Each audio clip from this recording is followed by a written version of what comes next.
Welcome back, my name is LastKnownMeal and today I want to talk about Projekt Red.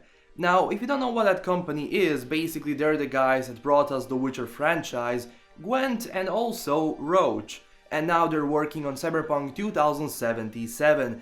Now, I play a lot of their games, like if you see my channel it's The Witcher, Cyberpunk, but at the same time I never talked about that company as a company. I did make one video where I talked about like future projects and that kind of stuff, but throughout these years of playing their games, there's one thing that stood out: how much they're different than the other companies. And there's going to be a couple of reasons why I really love their work, their company, and what games they produce. First thing, passion.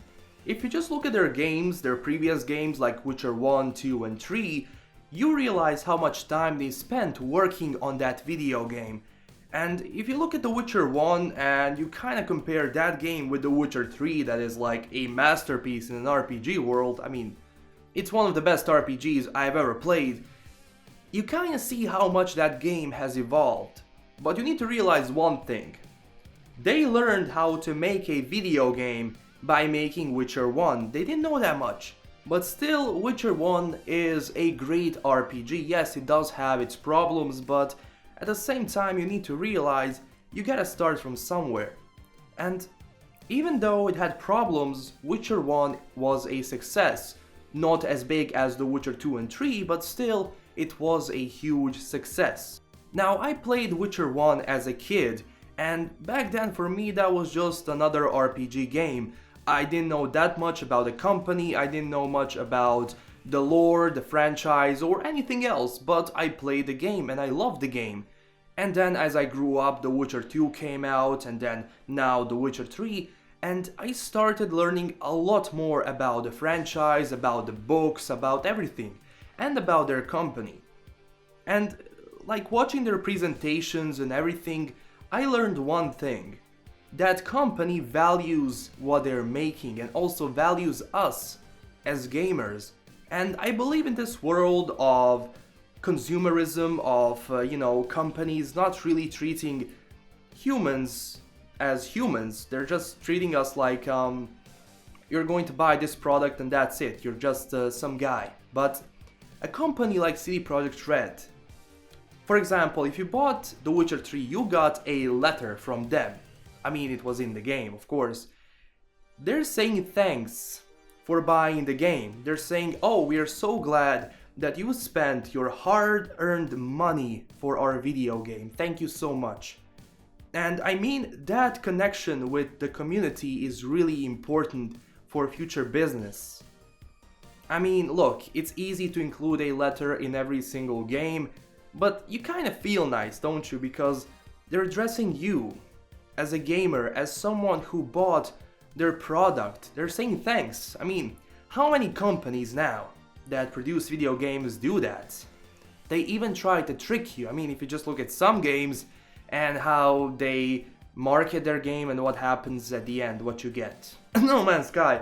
Now, as I said, if you look at their previous games like The Witcher 1 through 3, you see how much they try to evolve and expand every single new game. I mean, they could of course rehash and just release a new Witcher game. That's an easiest thing ever. I mean, Witcher was a success, a huge success. It built their company. I believe that the president of Poland or something like that gave Witcher 3 to Obama as national treasure. So you kind of see how successful they are in that country. So at the end of the day, if you're having a company like that values us as a community, as a gamer, and works so hard on every single new video game, and now if you just look at Cyberpunk 2077, they want something new, something that's going to be better than The Witcher. I mean, of course, yeah, everyone has their own taste in video games, but they move the bar even higher. They say, okay, that was Witcher 3, we need to do better, and I'm pretty certain that they're going to make an amazing game. Now, no, this is not me trying to suck in to get a free game. No, that's not it, but when I support a company through all these years, when I love how they conduct business, I just wanted to make this video simple as that because they're so different than every other company I either worked for, worked with, or play their game.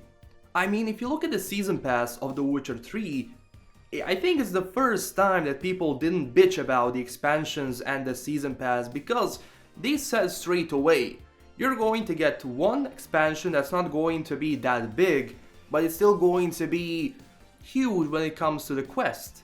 And now the second expansion, Blood and Wine, Toussaint, new region, new everything. It's not like one thing, no, it's a whole different region that could serve as a new game. I mean, if you look at the Blood and Wine expansion, some companies would release that as a separate game, and they didn't. So all in all, I don't want to go too far into this.